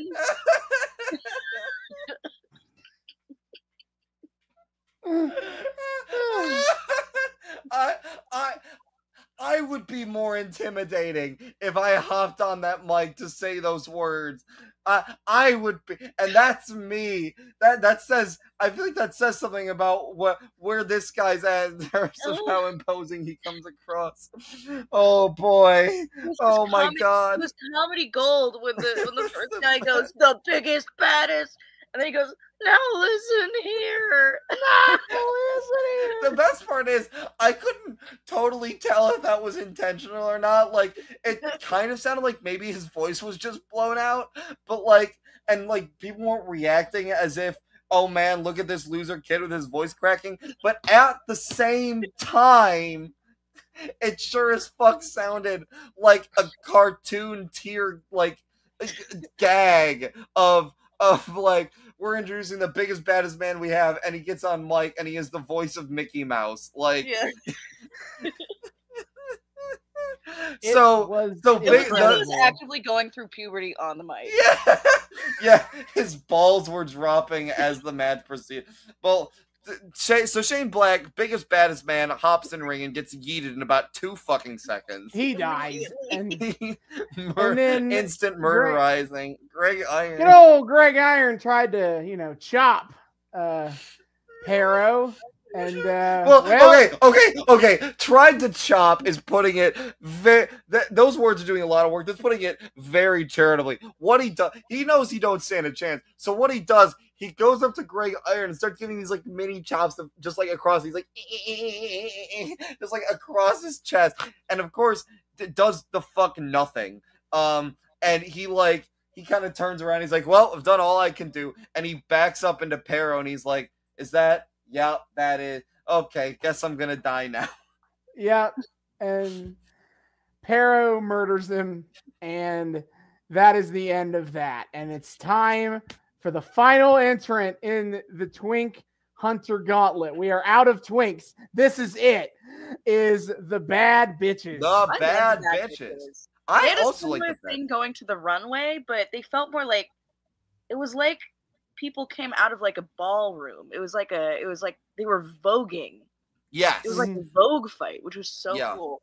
Runways got like runways got that like sparkle to them, that like we have style, and we're just here to have our fun. And like bad bitches definitely have like more of that. Like, yeah, they're coming out voguing. It's classy, it's flashy, it's very they're from Vegas apparently, which they're from Vegas. They got that street. They felt like they had like that street swagger a little bit more of like they're from Vegas. They're coming out like they just casually walk the streets voguing, right? Like this is how they naturally move. So like that just feels like they got that panache, right? Yeah. Too bad they also immediately lost. They also it wasn't as immediate. They double team Pero a bit, and then they die. Yeah, they get probably the most hope spots out of the whole match, probably. But yeah, they actually kick out once or twice, but still, whoops. The match is ended when Pero picks up one of them, and Odinson hits a backcracker, which is where you basically grab a guy by the neck and then like fall down so that their back lands on your knees when you hit the ground. They do that to one of the bad bitches. 1, 2, 3, and the end have won the match. Effy's plan has failed. Effy is he's pissed. Devastated. Mm-hmm. Yeah, Effy runs into off of commentary to go up to Pero about that. Because I assume that's the fight that would have happened soon in the future, going after this. Pero's coming after the ultimate twink, Effy. That's fair. And then after that match, we cut to a GCW ad. They're hawking a DVD set to "Hey Man, Nice Shot." As you do. Yep. All right. Next match on the show: AC Mac versus Dark Sheik. Dark Sheik was awesome. Mm-hmm. Yeah, this is another just great, like technically proficient singles match. Yeah. Dark Sheik is fucking dope, and fucking AC Mac seems like a very proficient heel. Mm-hmm. I enjoyed them trying to tell the story on commentary that like AC Mac is constantly champion of somewhere, and yet right now he has no belts, and so he's just now super aggro mad about it. Yeah. He's not the happiest boy on the lot. Sure, like he gets in ring and he immediately like is like, Pollo, get the fuck out of my ring. Let me. Yeah. He's not having a great time. Crowd heckles him and he fights back. Yeah. Look, we had to have some very explicit heels happening around here. Like we got our twink hunters, and now we have our salty boy. That pretty much follows for like our heel archetypes. We got to play them out here. Yeah. Yeah, overall, pretty strong overall match. And I loved how much the crowd loved Dark Sheik too, because it's one thing to put like trans athletes on the roster. It's another thing for the crowds to like the fans to react so positively. Oh yeah. Oh my God. They seemed like super into Dark Sheik, which is dope as hell. I mean, I was into her too. What was cool about this show, and I mean, like, I kind of had this for like the other GCW shows the other GCW show I saw. Like, there were some wrestlers that came out, and you could just kind of immediately feel like you were on board with them. They had a certain swagger to them, or they carried themselves in a certain way, or they proved themselves very early on that they like had that good work capability. They like some of them just kind of oozed this charisma that made you. Dark Sheik was definitely one of those. She came out bold. She came out with swagger. She came out like clearly coming here to do some fucking work, and she delivered. She was awesome. Oh hell yeah. And I think commentary shouted out that she's had some decent accolades or some nice levels of accomplishment in the past. Yeah. I can't remember exactly, but like she's apparently a decently like decorated, or at least has some level of renown attached to her, right? Mm-hmm.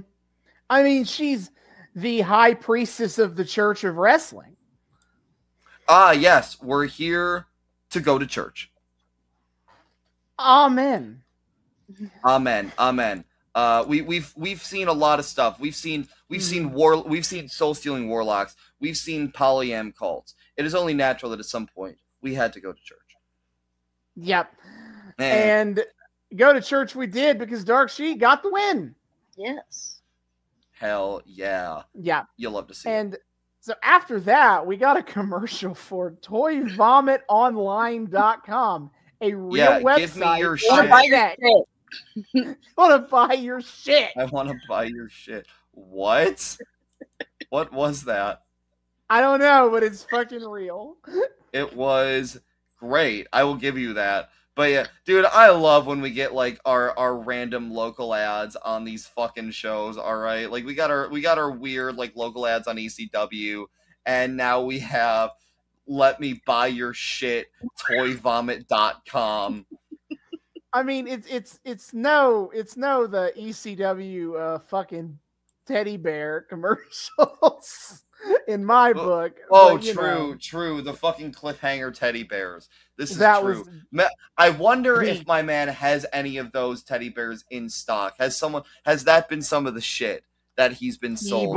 Is those Sleepy Time teddy bear cassette tapes for your children to go to sleep to with cliffhangers every night that'll make them want to go to bed the next night so they can hear the exciting conclusion, the next part of the cliffhanger.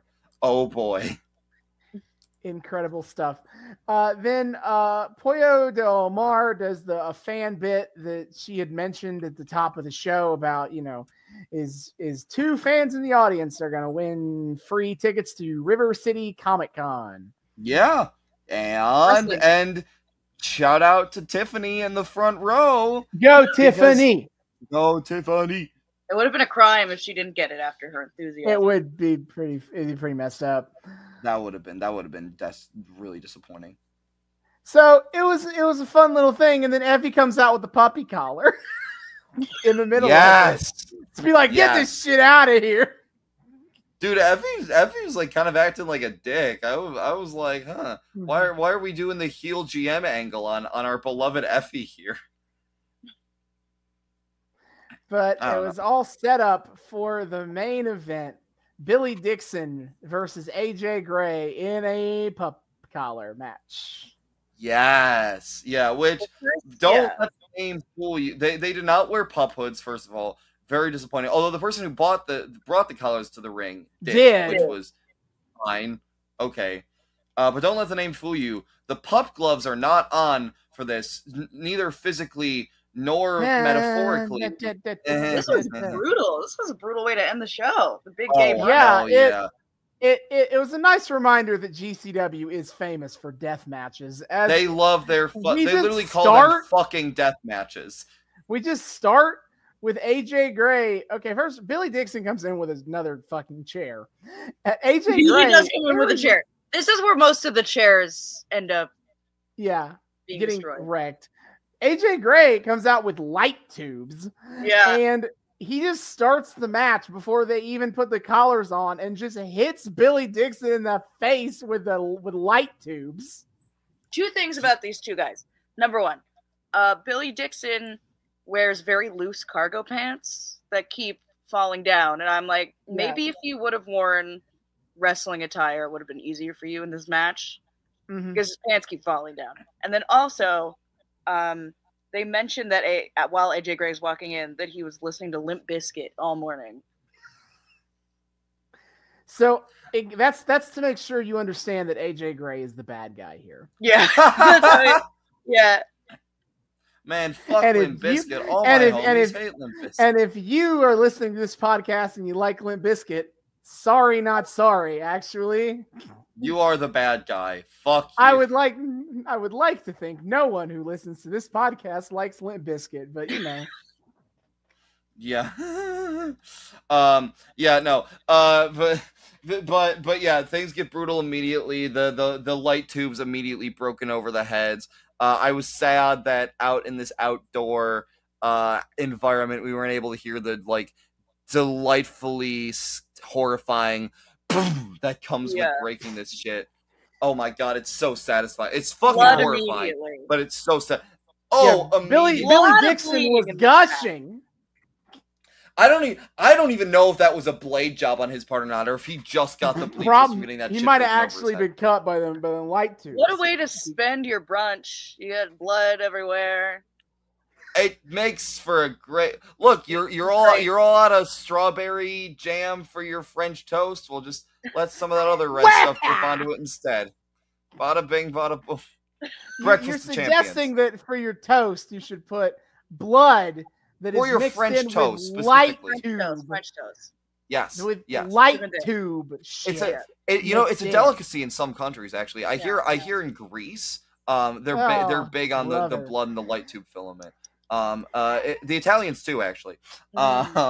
Sidebar, not to pull the curtain back too much here, of course, but they don't actually have light tube filament in there because that would be dangerous. They fill it with powder. Lame, but understandable. The glass, I'm pretty sure, is the same. Glass, I think, is legit. Yeah, there's a lot of things. There's a lot. Yeah, they hit the concrete. They go around the audience. Get more light tubes. Yeah, they get choke each other with the chain once they actually get it on. Yeah, that's the thing. They fucking rung the bell without either of them wearing the chain, which was interesting. But then they put the collars on, which is a reminder to everybody how this works. Is that it's like a regular match except they are literally tied together by dog collars. So yeah. They both have a legal weapon on them at all times and also cannot escape each other. Yeah, and also like, no holds barred or whatever, like sure goes. Just murder. Just a lot of murder, especially AJ Gray beat the shit out of Billy Dixon for a lot of this match. For most of it, he's just brutally attacked. Yeah. Like slicing his head with the glass. Oh yeah, as I like to call it, the unicorning. That is my.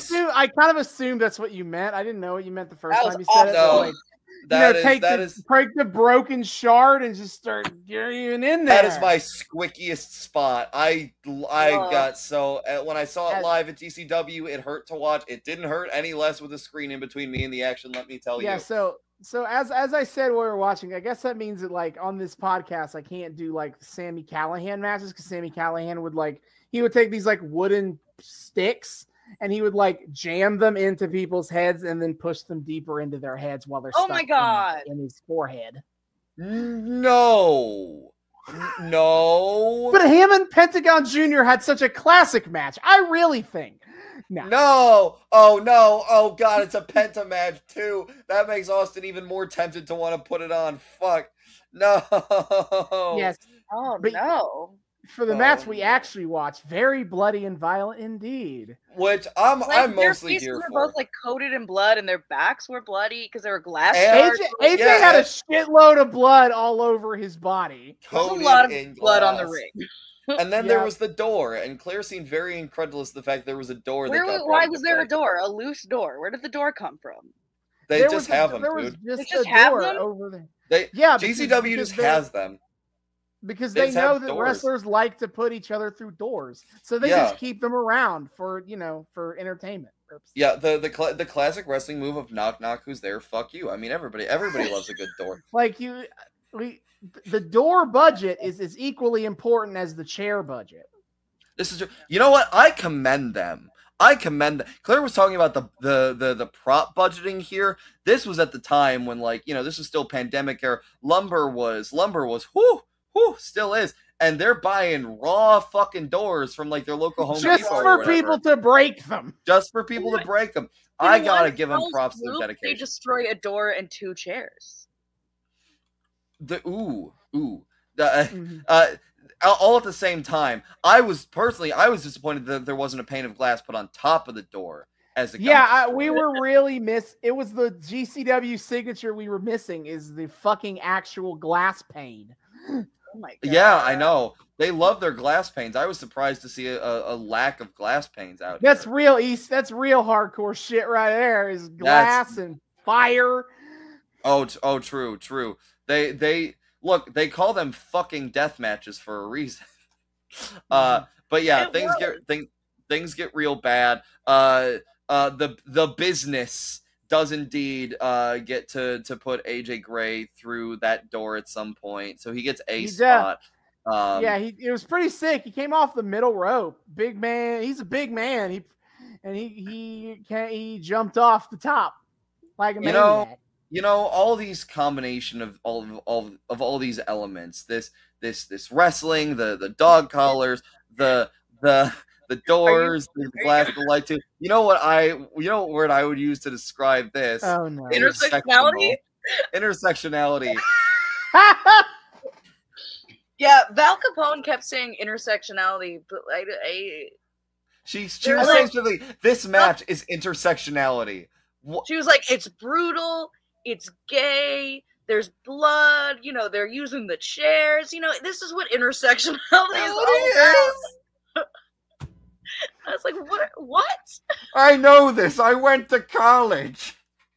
What are you talking about? That word on Twitter once and then never actually found out what it meant. You know what? I will say that does fall in line with how meaningless people on Twitter have turned that term. So you know what? Fair enough.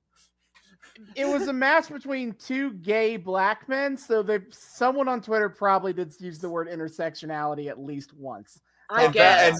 And Val Capone saw that, and the actual reasoning went the fuck over her head. It became her new favorite word. And she was like, yes, what truly makes this intersectional is the intersection. Things that aren't intersectional. Is the intersection of chair with door. Yeah, I don't know how the intersectionality was the violent wrestling stuff.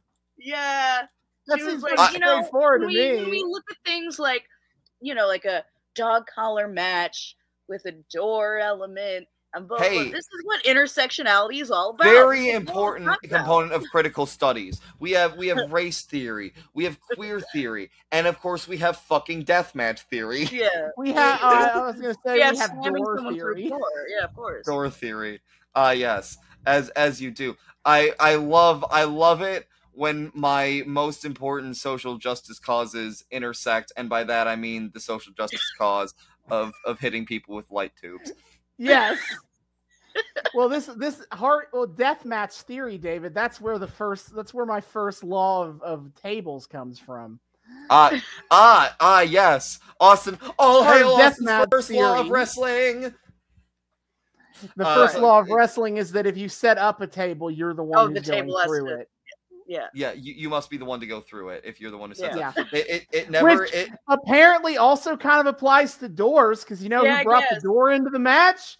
AJ Gray. AJ Gray, baby. Yeah. I am totally not going to regret this life choice, not one bit. He says. Oh no. Oh, AJ Gray sewing. Oh fuck yeah, AJ Gray reaping. Oh god damn it! I just went through a door. What the fuck? What the fuck? I love my doors. Wait, fuck! I hate doors. However, AJ Gray is not deterred by doors. As he eventually just takes the dog collar off, which is very against the spirit of this match, sir. Look, they rung the bell with the dog collars off. It was very. The collars were more of a suggestion. It was, They ended the way they started with the dog collars off in this dog collar match. Anyway, he takes the collar off of both him full circle and Billy. And he wraps the chain around his arm. And then he does a big old wind-up clothesline to Billy and just pins him. And that is how the match ends. Waka waka. Yeah, no. Yeah, but they're both bloody and gross. It was pretty sick. Yes. Yep. That totally. And then Effy comes out at the end to kind of sign off and, you know, let Billy Dixon have a standing ovation as the triumphant heart, you know, baby face with ton of heart. Yeah, we're talking how Billy Dixon got the spiritual win here. He was victorious in A for effort. You know, job, in that very Rocky One kind of way. As you do. We got to have our Rocky dubs sometimes, you know. But yeah, so that was absolutely fucking delightful. Yeah, what a fun time we had at the big gay brunch. Yes. Oh yeah, that was awesome. I'm so glad we were able to fulfill Claire's prophecy. Now I have to find something weird. Yeah. I mean, to be fair, that doesn't seem like it'll be too hard to do. No. It's honestly a little too hard. It's a paralysis of choice problem. Weird wrestling. What is the right type of weird? Yeah. Is the question. What will appease Claire's sensibility? Well, I will say we don't have anything as brilliant as the color green. However, if Claire, that's the level of weird, I don't know if I can match it. I will say, Claire, yes. my roommates, who I have now converted into being wrestling fans, we have discussed the wrestling stable that we would put together if we were ever to hop in ring together, and one of them came up with. I think we saw a little bit of that tonight. I mean, we saw all those twinks. Yeah. Well, the one I'm about to talk about, I would not call Robbie a twink. Robbie is definitely not a twink. He's like a mini bear. But either way, also Bianchi's also a bear. So like we're like 2 and 2. We're even. There's an even ratio between twink and bear. Anyway, no. So one of my roommates came up with the brilliant idea, and I think you would enjoy this, of a tag team that's 2 luchadors. But the thing is that he is the tag team. In that he wears a luchador mask, and that's one of the luchadors, and then he pulls it off, and there's another luchador mask underneath, and that's the second luchador. That's good. I like that. But the other guy in the tag team. That is, I think, the most inspired wrestling gimmick I've ever heard someone come up with ever. So when Claire inevitably starts her own very weird, very gay wrestling promotion, 2 luchadors is going to be the one of the top tag teams, to be sure. Color green and 2 luchadors. Color green holds the world championship. 2 luchadors holds the tag team champ. And the Velociraptor is like your secondary champ. Yeah, sure. It all works out. It's all come together. Indeed, it is. So that is about all we have for today. Magic. Claire, as always, fantastic to have you on. Always good to be here.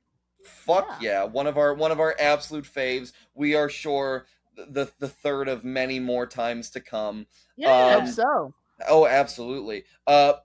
Before we go, shout out your shit. You're a busy woman who's doing stuff. What do you got going on that the people at home should know about? So I fancy myself a bit of a singer-songwriter. I have an EP out called Voted Second Funniest. You can find it where you stream music. It's a good EP. It's really good. You guys should check it out. Thank you. And I should have another EP coming out soon. I'm just finishing it up. It's called Renaissance Woman, so be on the lookout for that. Hell yeah. Excellent. Check Claire's shit out. It's really good. You guys will not regret it, especially if you're a fan of like her on our show. Her stuff is very reflective of like who she is as like person, creator, entertainer, etc. Good shit, TM. So yeah, be sure to check all that shit out. Of course. Now, for next time here on the Noobs and Knockouts podcast, yes, we finally reached the end of the AEW Women's Eliminator Tournament as we get Nyla Rose versus Ryu Mizunami. Winner faces Hikaru Shida for the world title, but also we get a little extra shit as we get the first time ever that women main event Dynamite as Thunder Rosa faces Britt Baker. No way! Bloody lights out match. No way! Oh my god, we get to watch. Oh fuck! Oh, my dear co-host is heaping gifts upon me week after week. I didn't realize, Austin, you felt this bad about the Katie Vick arc. Oh no, I feel nothing about the Katie Vick arc. Hey, oh yeah, true. We ended on an optimistic note. I forgot. Yeah, I don't know what you're talking about.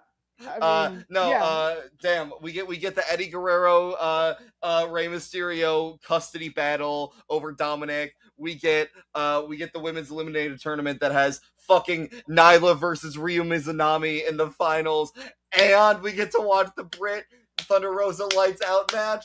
No fucking way. Okay, I'm so excited. Yeah. Dope as hell. That is for next time. Until then, David, hit our plugs. Yes, sir. Dear friends, thank you again so much for joining us on this very special episode of the Noobs and Knockouts Podcast. We are so delighted to have you here. Veterans of the show, you guys know what the hell's going on. Thanks again for welcoming us back into your eardrums, your eyeballs, whatever it is you use to consume our content. Good shit, TM. If you're brand new here, welcome. We are so happy to have you here. We here at the Noobs and Knockouts Podcast like to think we are friendly to both noobs and knockouts alike. So whether you're a long-time seasoned veteran of the wrestling fandom or you are a total noob, never before touched this stuff, either way, we hope you've had a great time here. We hope you want to continue having a great time. Come back with us week after week. If you would like to keep having a great time with us, you're not entirely sure how to do so, not to worry, my friends, I have you covered. First of all, you can find us on YouTube. We are the Noobs and Knockouts Podcast on YouTube. Hit subscribe, ring that bell, and make sure it turns a nice little solid color so you get notifications every single time we drop a brand new episode. Give us all that sweet engagement that we love so much. Check out our playlist. Austin is kind enough to organize all the story arcs and companies and eras, etc., that we follow into their own playlist. So if there's a specific thing you want to follow all the way through without having to do a whole lot of skipping, well, bada bing, bada boom, you got that. And on our more recent episodes, you can see our beautiful faces, our lovely new HUD, our little visual gags that we hide in here for the visual viewers. It's a great time. So be sure to check us out on YouTube. You can also find us for those audio-only experience enjoyers. You can find us on Spotify, Google, and Apple Podcasts, the best places to find your podcast. Come check us out there. Download, rate, review, all that good stuff. You know, those sweet metrics and those little things saying, hey, those guys are pretty cool. We appreciate it. Come check us out. Enjoy the audio-only experience over there. And, of course, to get in better direct contact with us, there is our social media. First and foremost, you can find us on Twitter. We are at Noobs and Knox Pod on Twitter. That's Noobs, the letter N, Knox Pod on Twitter. Come say hi to us there. Check out our discourse, our memeing, our whatever else. We post every single time we drop a brand new episode, all that good shit. And of course, the highlight of our Twitter is weekly wrestling live tweeting. My friend, what is on the docket coming up? Sure. Every Wednesday night, 8 p.m. Eastern on TBS is AEW Dynamite. David and I both watch that live pretty much every week, and one of us is usually tweeting it out. But in addition, I like to keep up with Impact Wrestling, AEW, and WWE pay-per-view. So upcoming on that, on June 19th is Impact Wrestling Slammiversary, the 20th anniversary event of Impact Wrestling TNA. Cross the line. We're going to have Queen of the Mountain matches. Josh Alexander versus Eric Young for the Impact World Championship. Ring of Honor versus Impact Wrestling. The Bullet Club taking over. All sorts of crazy shit's going on. Then on June 26th, AEW is doing a special cross-promotion super show with New Japan Pro Wrestling with Forbidden Door. And right now, all we had, New Japan's got their own shit going on, but before we can really get to the Forbidden Door. But right now, we already know for sure that we have the interim AEW World Championship to decide. Jon Moxley will be facing or somebody for the right to do the Forbidden Door, and he will be facing either Hiroshi Tanahashi or Hiroki Goto. That match is going to be sweet no matter what happens. Hell yeah. And then for WWE on July 2nd is WWE Money in the Bank. Oh, shit, buddy. We already know Bianca Belair versus Rhea Ripley for the Raw Women's Championship, but of course, the star of the Money in the Bank show, the Money in the Bank ladder match, winner will get a briefcase that lets them cash in to fight for the World Championship whenever they want. It's going to be sweet. And so that is what is coming up on the Twitter. Hell yeah, check out the Twitter. It's a great time. If you like listening to us blather on here, you'll love our shit on the Twitter. It's just our it's our personalities translated to 140 characters or whatever the fuck. Check us out there. Of course, also there is our email address. If you want to get in super direct contact, you can email us at noobsandknockoutspod@gmail.com. That's noobs, the word and this time, knockoutspod@gmail.com. Come say hi to us there, talk to us, tell us what you like about the show, what you don't like, give requests for the show, things you want to see more of, less of, specific arcs, eras, companies, wrestling adjacent media, whatever. We love it. Come tell us that our hot takes are super based or that they suck or whatever. Or just, tell us that our sweet dulcet tones lull you to sleep every night. Whatever it is, we just love people saying hi. We would love to say hi back. Come say hi to us, noobsandknockoutspod@gmail.com. And of course, finally, there is our Patreon. We are also the Noobs and Knockouts Podcast on Patreon. $1 a month gives you early access to episodes and a shout out at the end of each episode. Shout out to our first and currently only patron, the Sugar Daddy Kyle Smith, for his $2 contribution to our $1 tier, going above and beyond for us. Enjoy your perks, buddy. If you want to enjoy your perks along with Kyle, check us out on Patreon. $1 a month, all that good stuff. And thanks again to Claire for joining us. We'll see you next time. Yep, see you next time. Hasta luego.